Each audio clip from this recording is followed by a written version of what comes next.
Insight and Awareness Spiritual Explorer. Soul intuitive, emotional and spiritual mentor and award-winning author, Lorraine Nilon. Welcome, explorers, to the Insight and Awareness Spiritual Explorers podcast. I'm your host, Lorraine Nilon, and I have the absolute privilege of having AJ Parr here today, who is a Venezuelan journalist and a comparative religious researcher, an author with over 20 spiritual books, and he also has his own YouTube channel specializing in near-death experiences, which is what we're going to talk about today. His book is Stairway to Heaven, 25 Near-Death Experiences about encounters with God, Jesus, and paradise. So thank you for being here, AJ.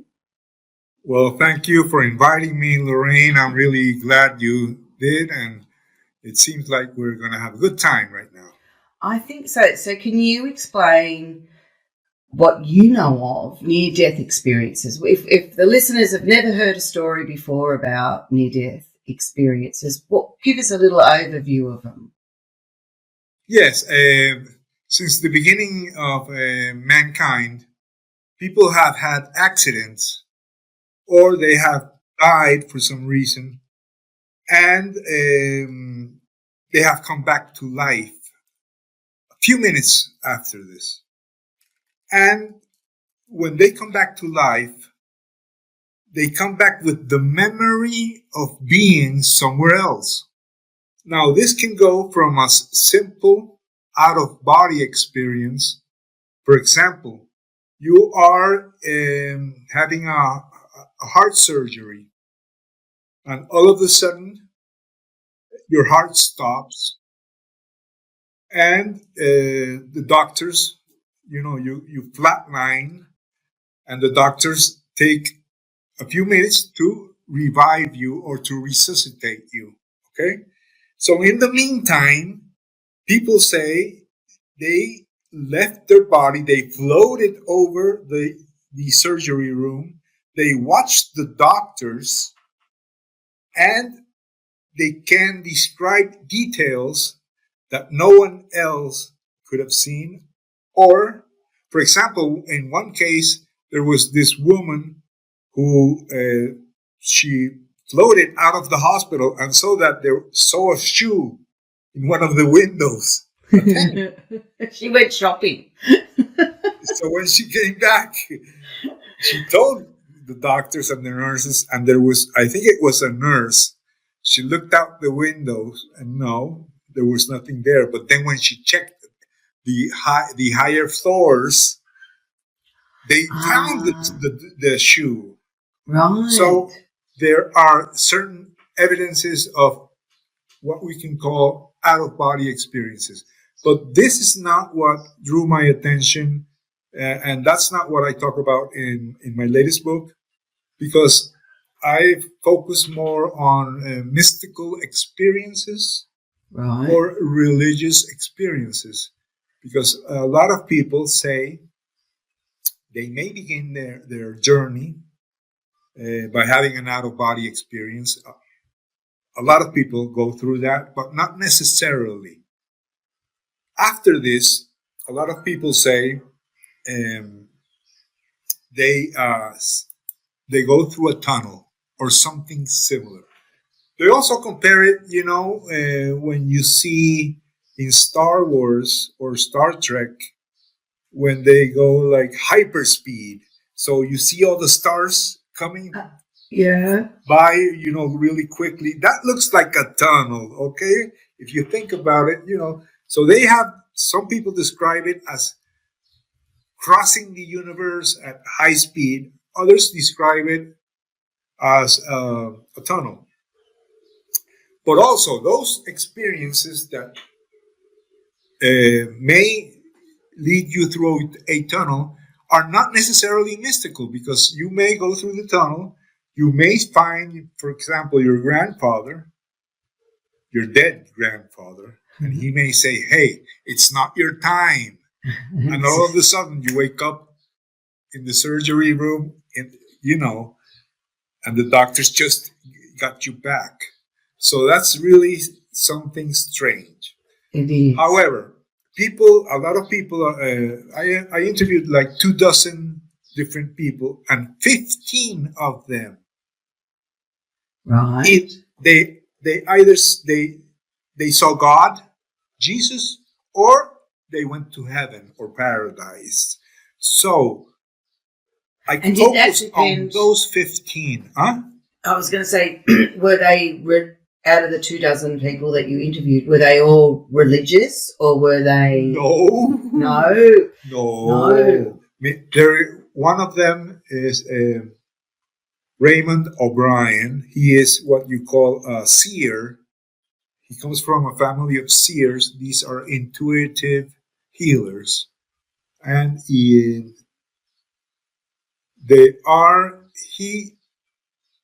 was not raised like a Christian. They are they are spiritual in a way because they do spiritual practices, but their own. Okay, so he was not raised like a Christian in any way or a Catholic. No, and when he told me his experience, he told me that he was met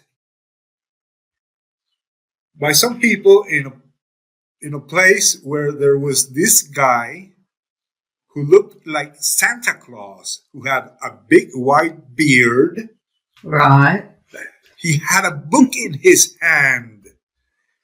And then Raymond approached him, or his spirit, and then he simply looked at the book and said, "You shouldn't be here." And went like this, and he came back. He was still in the ambulance. They were taking him to the hospital.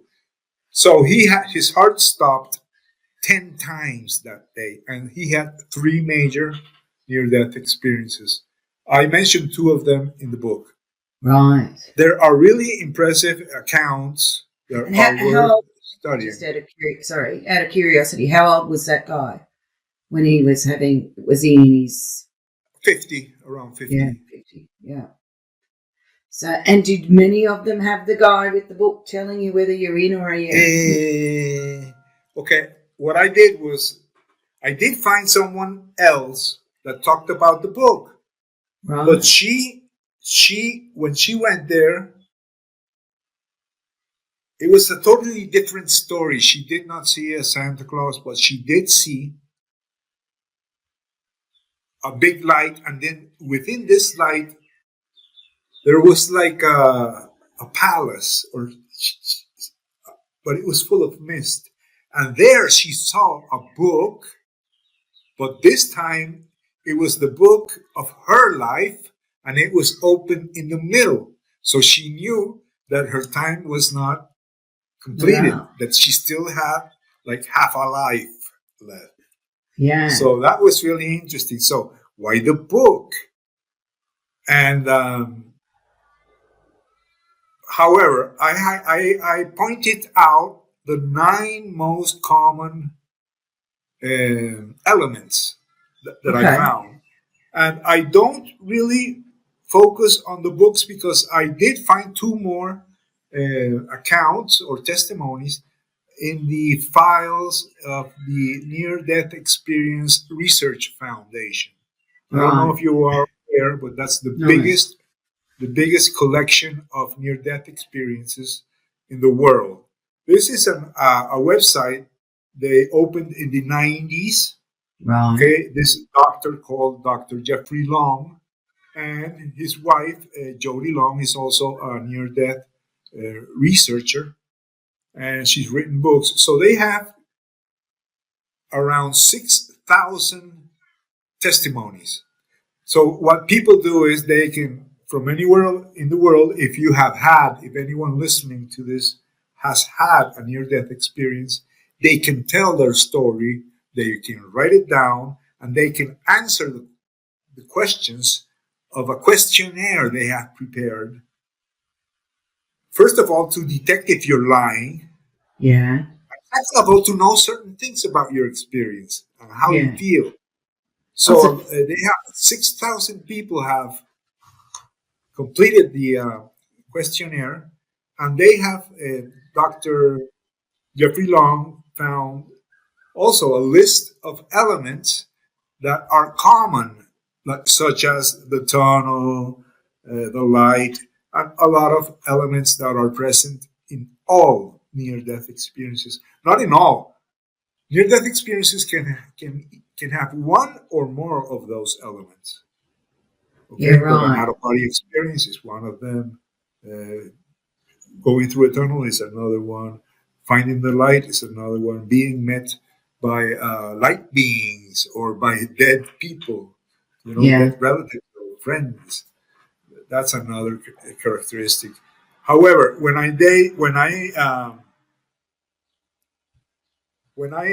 analyzed, I did this like a research, like a real research, because I did not know what was going to be the result. Okay, I started interviewing people, Yeah. and when I had 2 dozens, I noticed that these 15 talked about, either God, Jesus, or um, heaven. So when I had them all, okay, I compared or I analyzed them and found, I'm going to mention some of them, not the whole 9, because I want your listeners to have curiosity Yeah. and, Fair enough. find out what the rest are. Mhm. But frequent one is meeting the light. Meeting the light doesn't mean that you just see a light. No. A lot of these people, they describe this light as loving, okay? Mhm. Loving light, wise light, and it's so bright, it's brighter than the sun, but it does not hurt your eyes. That's interesting. Yes. Yes. So that's really strange because when I interviewed, for example, someone from Australia, Mhm. like I did, Colin Perry from Australia. Right. Okay, he had his heart stopped, and also he had that experience. So he describes the light, and he also had another characteristic that I mentioned is hearing a voice. Mostly the voice of God, identified as the voice of God. Colin Perry had a heart attack. He had severe pain in his chest, and he heard a voice that told him, call an ambulance. Get your things ready. I have things for you to do. Right. So he flipped out, but he walked. He was trying to turn on and ignite a lawnmower. So he just went home, did that, called the ambulance, and when he was in the ambulance, he all of a sudden found himself floating this vast white space. Isn't that And fascinating? eventually, when he called Jesus, he was there. He started getting afraid, and then he decided to call Jesus. And Jesus came for him. And he says that he was taken to this place. First of all, Jesus was like a light being. They always use this word, being of light or a light being. They all, or most of them, describe these. They call them angels too. But when you ask them, hey, how would you describe them? Did they have wings? Yeah. Well, they look more like light beings. So that's really interesting. So It's fascinating that there's so many stories that are similar. So yes. and how does it, after someone's had a near-death experience where they can remember different things, how does it impact their life afterwards? How does it affect them? Yes, I will tell you the most transformative element of all.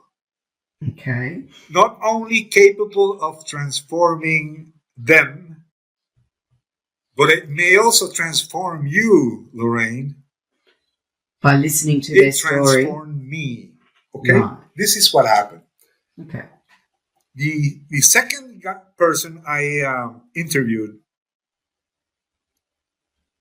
he identified himself as a Christian. Okay? So he said, yes, I'm a Christian.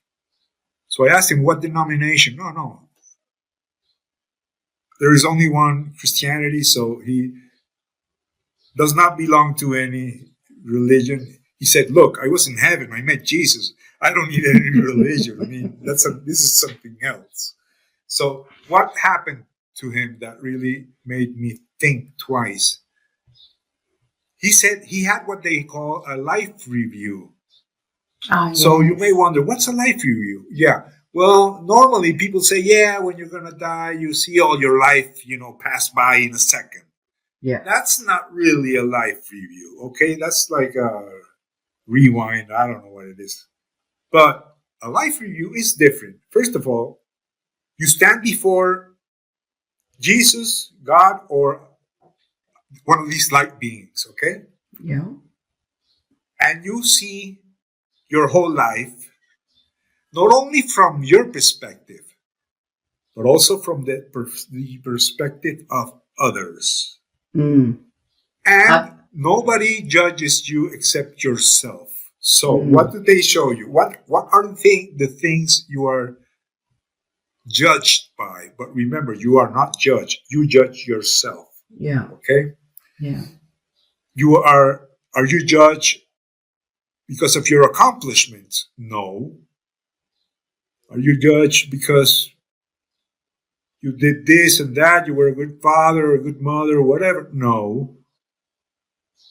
You are judged by the way you treat others. Mm. And what happens when you have this life review and you treated someone bad? You will remember, or you will relive how you felt treating someone bad, and you will also feel how the other people felt when you were treating him or her bad, and you will see how they see you, like an ugly person, like someone, they will see you you will be able to see yourself from outside. So you will see yourself, when you lose your temper, everything you've done in life. So Actually, it's interesting. Well, I've heard this before, and I'm very aware of it. So, for me, I have the understanding that you will, like you said, you will relive how the other person felt. So you have a full understanding of how your words, your actions, your own energy, your intention, how it has impacted people around you. And different stories I've read about, like don't know these people, I've just read about, they said it was very surprising what actually came up. It was even, the first day at school when you pinch somebody's school bag or something, like moved it or something like that. It wasn't a very big story, but the impact of actually being able to feel that and know how we do have a major impact on each other. So he was an army veteran, and he had done many things that he regretted. So for him, it was really embarrassing. But at the same time, he said that he felt that he was with Jesus, was giving him love and support all the time. He was being bombarded by love. And as he saw his mistakes. So what happened? When he came back transformed. Now he works helping the homeless in the United States. So he has a foundation and he works helping others. So that was a big transformation. And this is really crazy because this other guy, Robert Baer, who is an ex-policeman, he was with law enforcement for 20 or 30 years. And he had a near-death experience also, and he had a life review. And his life review was really more detailed, and it went from the day he was conceived. Right. You got right from the start. Yeah, everything, his childhood. He even tells several anecdotes that are in the book, in which he, for example, he had a friend who had hemophilia. Okay, so he had hemophilia, and he was not allowed to do sports or anything. So he was his next door neighbor. So Robert used to spend a lot of time with him playing Monopoly, and the mother would prepare Kool-Aid, and he would enjoy visiting this kid, and they became friends. So when he was watching that part, he said he could taste the Kool-Aid once again exactly as it tasted. Paul was his name, as Paul's mother prepared it. And then when he was watching it, he heard a voice, and the voice said, "You were my best friend." So he had a problem with this girl when he was a teenager, and she got mad one day, and she gave him a letter. Okay? Yeah. So when he was there, he relived that, and he could feel how she made her feel. And then he heard a voice, and it said, "You never opened the letter." And had he? He had no idea. He had never opened the letter. So, and he says he still has it somewhere, but that he didn't open it, and he won't open it. So the voices that he was hearing, were they still alive, or were they passed? Okay, so when I asked him that, these persons had died. When he came back, he found out that Paul, the kid, had died. These people were dead. And also, he said that he was surrounded by what seemed to be a crowd of spirits. And then they spoke. They were the people he had interacted with. Yeah. And so they communicated. That was a bit different than the other. But when I realized that and he said the same thing, you are not judged by anything but how you treat others. And I said, wow, what is this? So he has this passion for helping others. Yeah. And the other one too. So I said to myself, hey, one of them says he's Christian, but Robert, I've never heard him mention Christianity, but he is being more Christian than what many people who say they are Christians do, you know. He's really helping others. So what is Christianity? Is it belonging to a church? Or is it helping others? Because if it's helping others, then people in India who are not even Christian also help others. So these good people are everywhere, in all cultures, in all religions. And many have had near-death experiences. So my theory, that's what I'm trying to investigate now, is that in prehistoric times or in ancient times, even before Jesus, people died. They had near-death experiences, and they saw the light, and they saw this Son of God, or this light becomes like a being or takes form.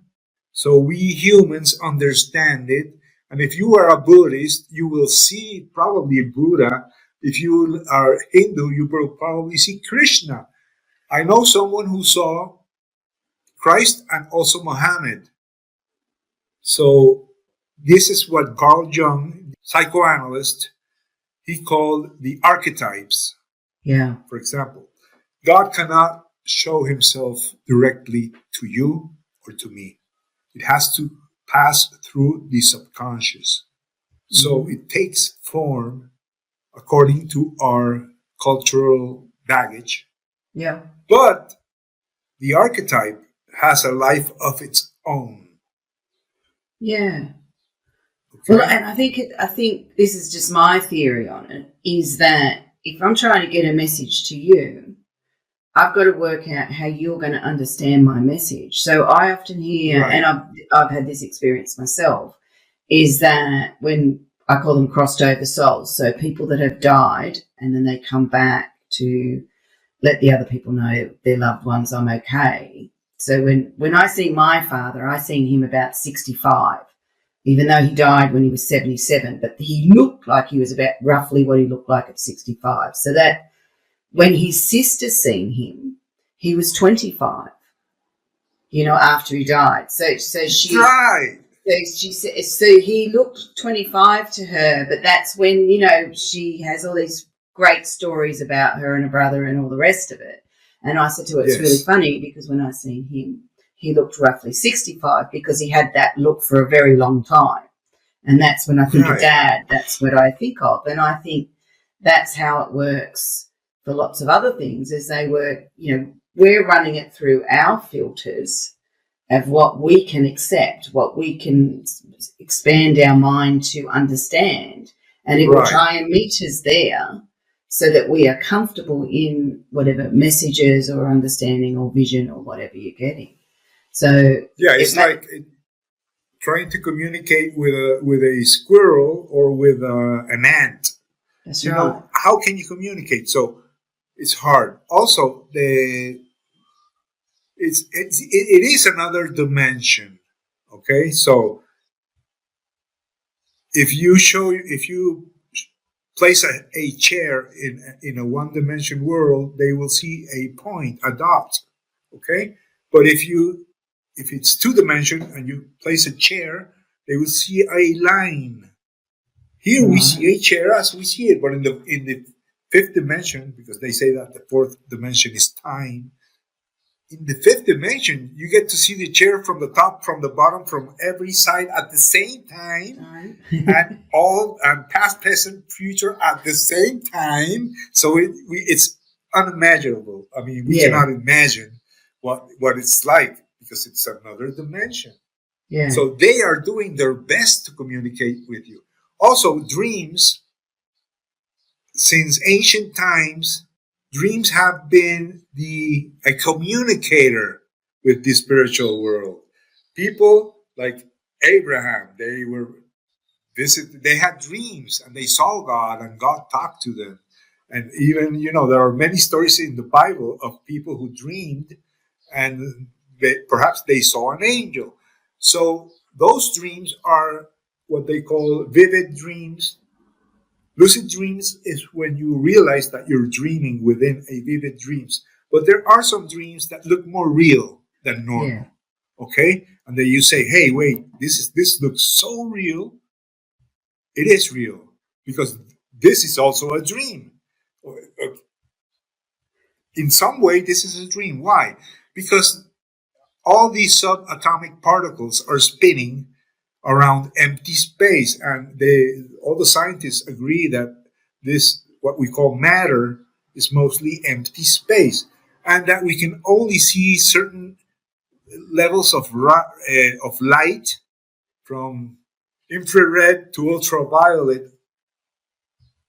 We can only see that, but there are other frequencies, higher and lower, that we cannot perceive. So it's a complex system.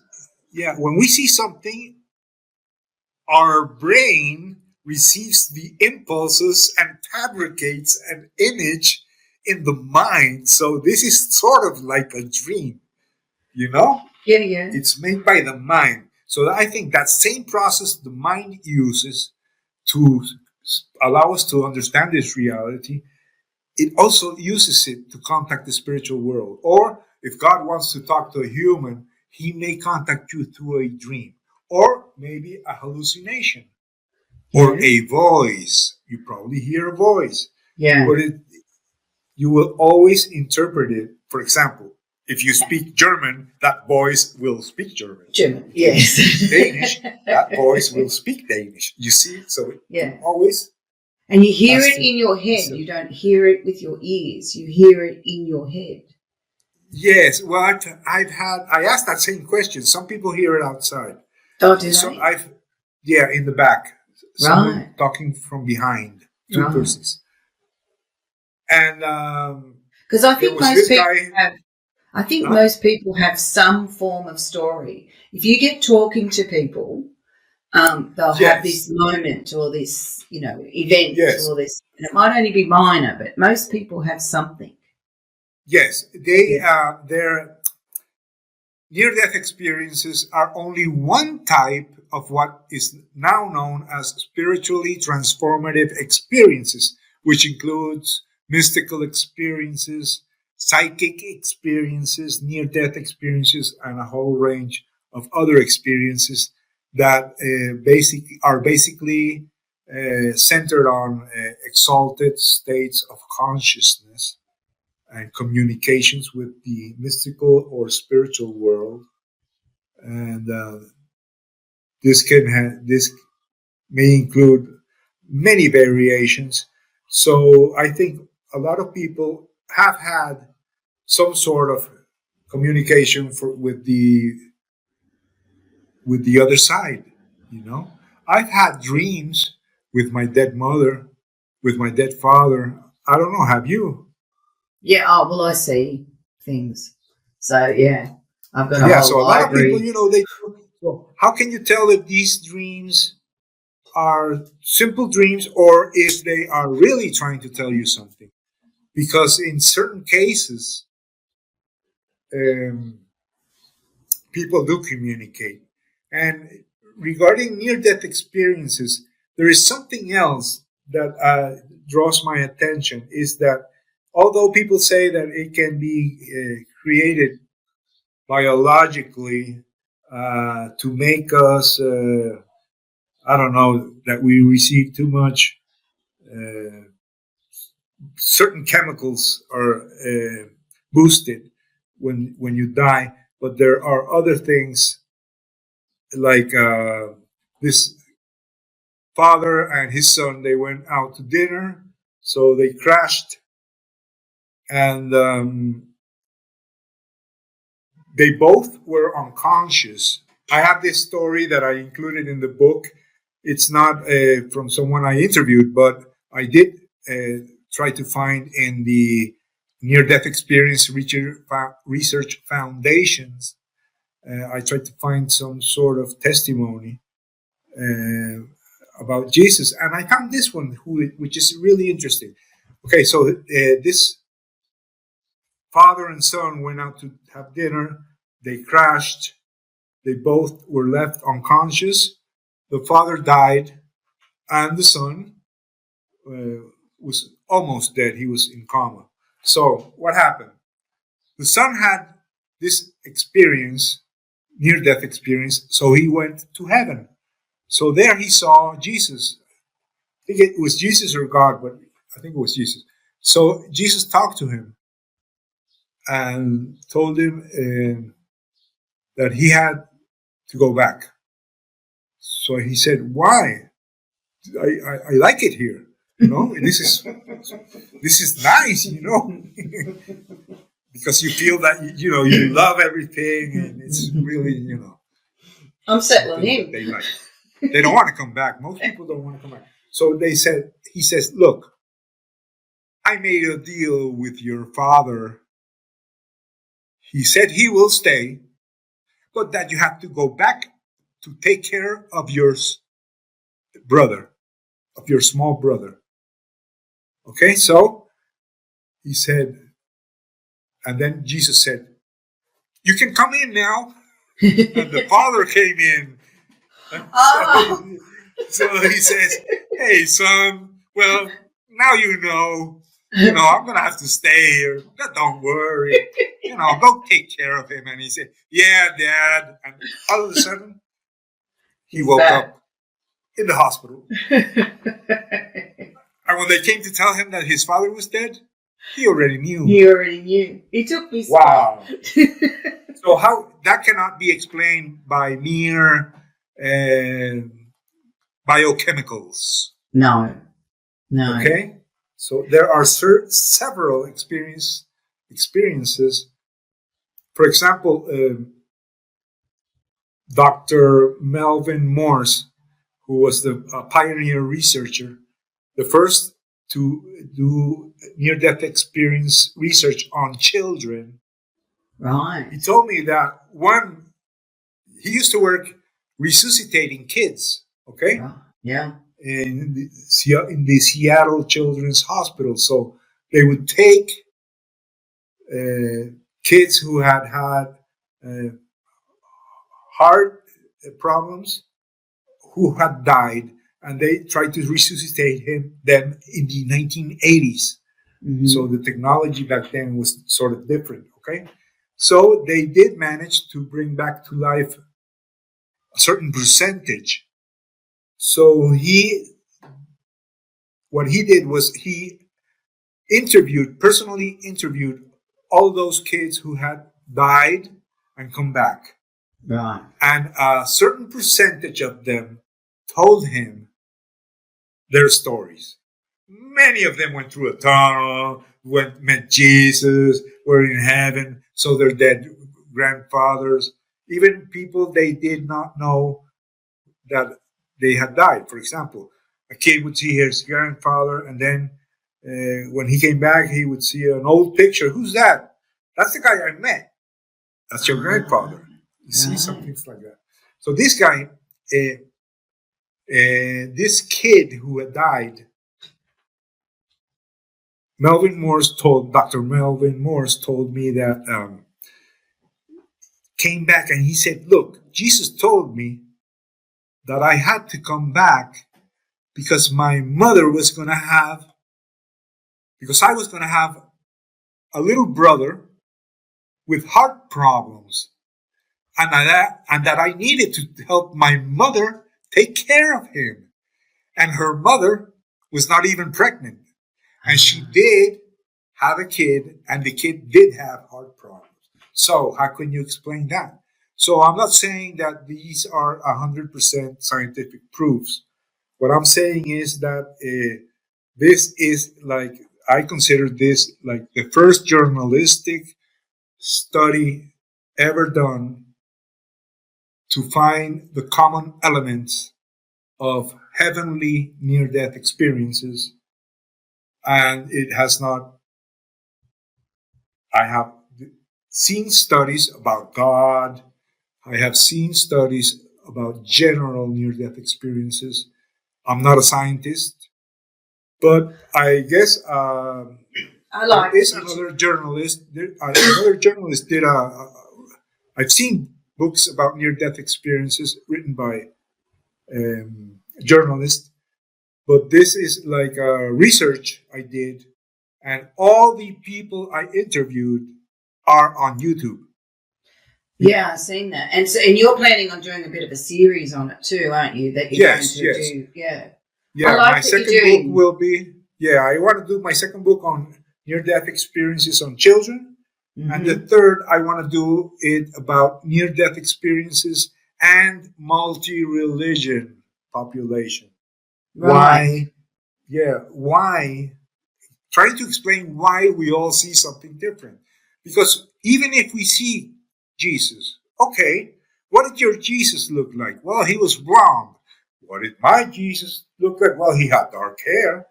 So how come? How long was your Jesus' hair? Well, he was shoulder length. No, mine was a little bit shorter, like yours. You see, so I think I'm going to hold to my theory. I think it's whatever will make you comfortable is what you'll see. Yes. To make you, and the purpose of that is to make you feel comfortable, so that yes. whatever the message or be is. able to, at least to be able to understand it.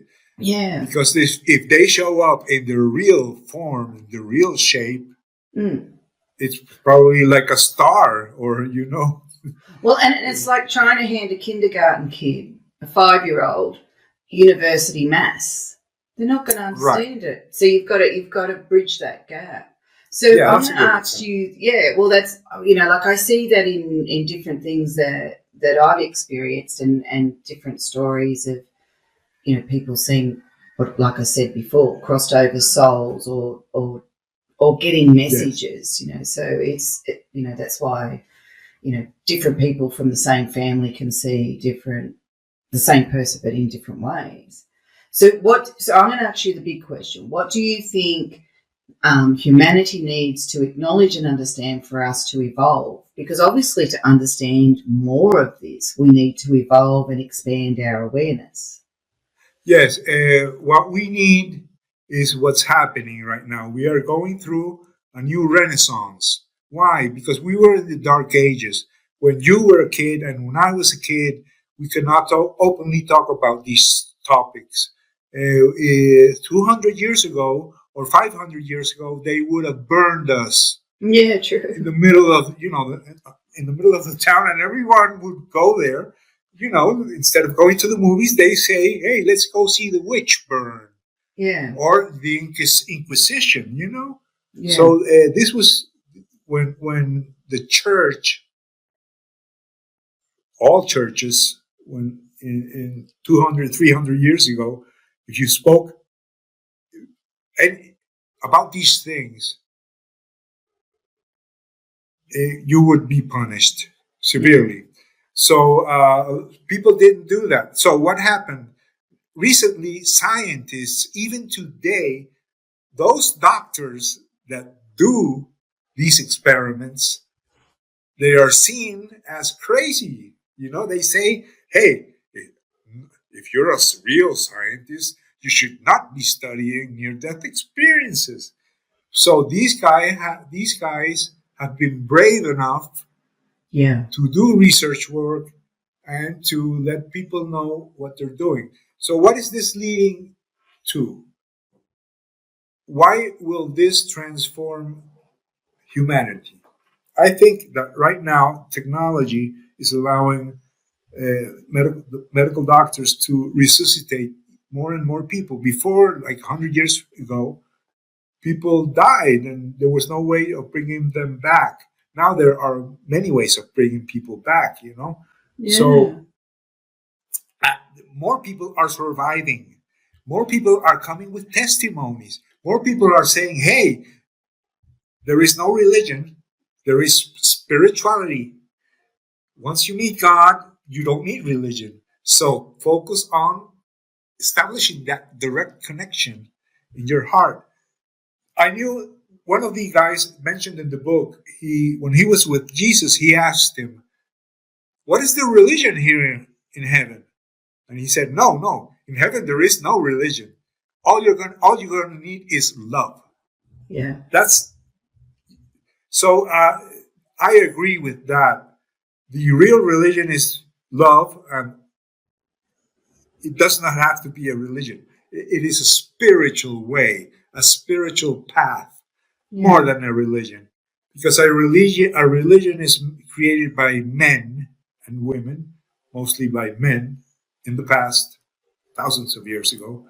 So these are like institutions, they are not really the representation of God, Yeah. Well, they come with an element of about trying to control the belief it's like Procter and Gamble. Okay. Or it's a big company trying to run spirituality. No, you cannot do that. Yeah. You cannot own God. You cannot say my religion is right, your religion is wrong. No. There is only one religion, which is no religion, and which is God. There's only one God, and we are all one. We are all one.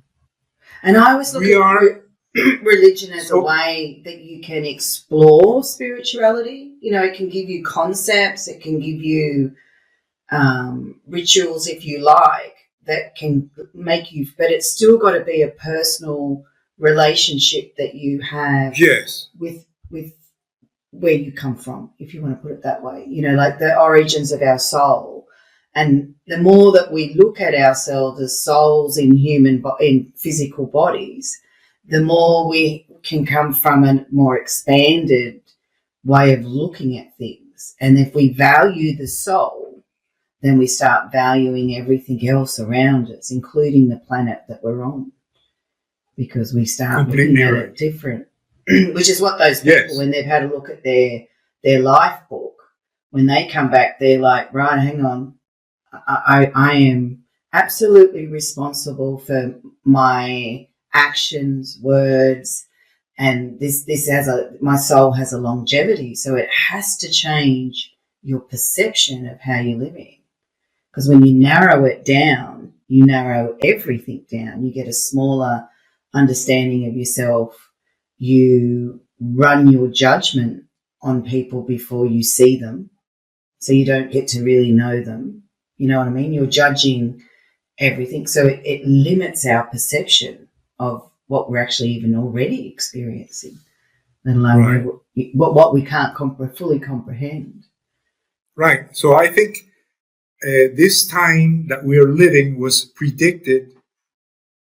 I remember when I was small, there was this song. It was The Age of Aquarius by the Fifth Dimension. Mm-hmm. So this song spoke when I was a kid. I realized that yes, according to astrology, we are passing from one era to another, and we are currently in the age of Aquarius. Before we were in the age of Pisces, so something like that. And the thing is that after that, people stopped talking about the age of Aquarius, and they started talking about the New Age. Remember, everything was New Age. Mm-hmm. When you started exploring Hinduism or Buddhism, that's New Age. Yeah. So now people are talking about spiritual awakening, and they are also talking about passing from third dimension to fifth dimension. Yeah. So that takes us back to the fifth dimension that had the song The Age of Aquarius. So it is all interrelated. Why do people say that we are passing from third dimension to fifth dimension? I've heard it from different people. So why do they say that? Well, I don't really know, but something's going on. So the scientific explanation, I think, is that we are not only near-death experiences are increasing with the development of technology, but also psychedelics, ayahuasca, DMT, mind-altering drugs that are allowing people to experiment. Yeah. And some people with DMT, they call it the God molecule, they have had mystical experiences. Mm. So you can also have mystical experience meditating. And now more than ever, people are meditating. When we were kids, only hippies meditated, and Christians said that it was not allowed. That became, that was from the devil, because that was Hinduism, you know. So that was considered taboo. And even if now people just take, even if they just take a couple of minutes just to relax, and it could be on the golf course, it could be whatever it is that sort of takes you out of that complete, sitting in your head and just lets you relax. It's fascinating what people hear and feel, and, I say they sort of remember things, so tap into their own natural insight. I have a strong understanding that everyone has a lot of wisdom within themselves. If they can get rid of the emotional baggage and look at their own understanding, because most people, it's what you resonate with. So when we're listening to near-death experiences and stories like that, you go, most of us don't debate it because there's something that resonates with us, because I'd say we've all had a couple of turns at it. So, you're looking for what resonates with you, that you might not be able to say, I believe this because, but there's something to that sparks my curiosity. And that's how we start expanding our awareness. Yes. Otherwise, we're going to start creating rules about how to be spiritually awakened and all that, and we'll just bring our control energy. But it's really a personal, very individual experience that isn't just one experience. It's little ones. It's a personal path. Yeah. Definitely. And it's fascinating though. You could speak for hours on it. So I'm going to get you to flip the book. So there's 3 books to pick from, 1, 2, or 3. What number would you like? I know what number I would like, but I would like you to explain which books are those. You are such a journalist. Okay, so the first book is actually called Breaking Free, and I use the back of the book, and it tells you a little bit about your soul essence, the core of your soul. Okay. The second book at today is Insight and Awareness book. So it's a big book, and it's got lots and lots of concepts, so it can go anywhere. And the third book is my spirituality book, and it's honed in understanding what spirituality, evolution, and awakened consciousness is. In the concept of here's some concepts. Where do you resonate with? What makes sense to you? So all my books are trying to get you to tap into yourself. So would you? So do you think I cheated by asking you? No, I don't. But I thought there's a journalist. Yeah, because I want to pick number 3.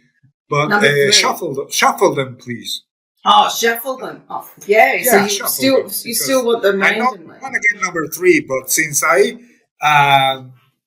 since you told me what number 3 was about. Oh no, we'll go with number 3. And it's supposed to be a surprise. No, it's all good. No, that's just uniqueness. Well, give me number 3, Will. Okay, give me number 3. Okay, so give me a number between 1 and 188. 3. Before you ask me your next question, 3 again. Okay. All right. Well, I'm going to show you a picture, and then I'll read out the caption. Can you see? Oh, a labyrinth. A labyrinth. Okay. Okay. And I am? Is that yes. Me? Or am I the labyrinth? You might be the labyrinth. So basically the picture is a labyrinth with a man who's sitting with his head in his knees, crouched over, and he's not looking too crash-hot, actually. When we mindfully explore the labyrinth of life, we evolve through our discoveries. When we refuse to acknowledge the opportunities life presents, we become stuck in the labyrinth, unaware that we are the key to unburdening our soul.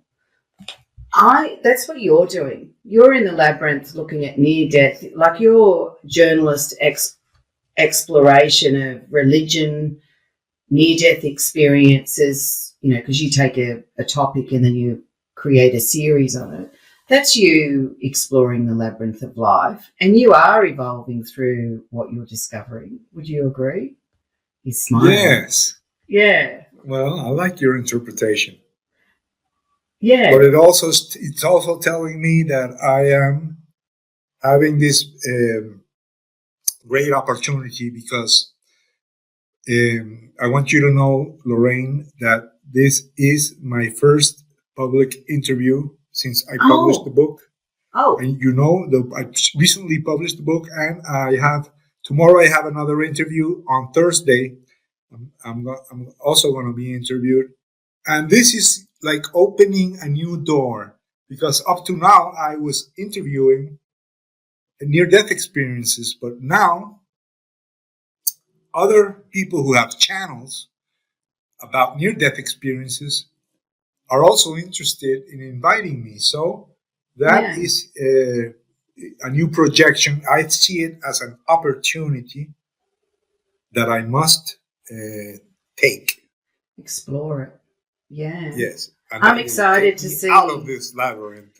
Yeah. Oh, well, because what happens is we become so stuck in our views that we get stuck in the labyrinth. See, I always look at life as that we're going to live a multi-tiered labyrinth.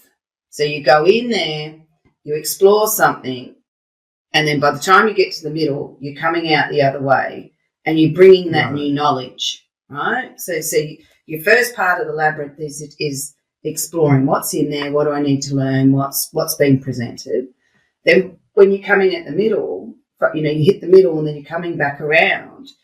How are you integrating? How are you using what you've just learned? How are those discoveries changed or evolved you? What sort of transformation do you have? And then you go into another labyrinth, but you're bringing all that wisdom and awareness into that, and you'll experience that again. And that's how we evolve, is because every experience we have in life, there's a bit of a labyrinth to it, as we're trying to work out, I call it the emotional baggage.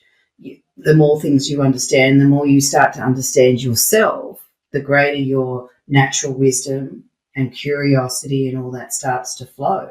So then you tap into your natural essence of who you are. Just out of curiosity, give me a number. I'm going for book 2. The Breaking Free book, the Soul book. Can you give me a number between 189 and 215? 215. 215. There we go. Hang on. Just out of curiosity. Okay. So here it says this is about the core essence, right, of your soul. So we've all got these core essences. These are just the ones I wrote about, but they're the true essence of your soul. And every now and then you'll have ones that are more prominent, but we can tap into all of them. And at the moment, yours is saying your uniqueness, right? Your uniqueness is the exquisiteness of who you are. Your uniqueness flourishes when you unshackle the chains of oppression that cause you to blindly conform to what oppresses your understanding and unconditional love for yourself. Comprehending that you are unique creates an intent to live the authenticity of who you are without fear of condemnation. Interesting. Yeah. Do you have did you like what are you a witch? Be careful. They may burn you. I've been accused of it a few times, but no, I'm not. Yeah. Well, that is really enlightening. I really appreciate it because it made me think and become aware of certain things. While I heard you, I came into different realizations, Yeah. So it really touched my soul. Thank you. Beautiful. Witch. Cheeky. Well, thank this you. was fun. I really enjoyed it. Thank you a lot, Lorraine. And it's nice meeting you. And I hope we can get together in the future. Yeah, my pleasure. My pleasure. Thank you, AJ. Insight and awareness, spiritual explorer. Soul intuitive, emotional and spiritual mentor and award-winning author, Lorraine Nilon.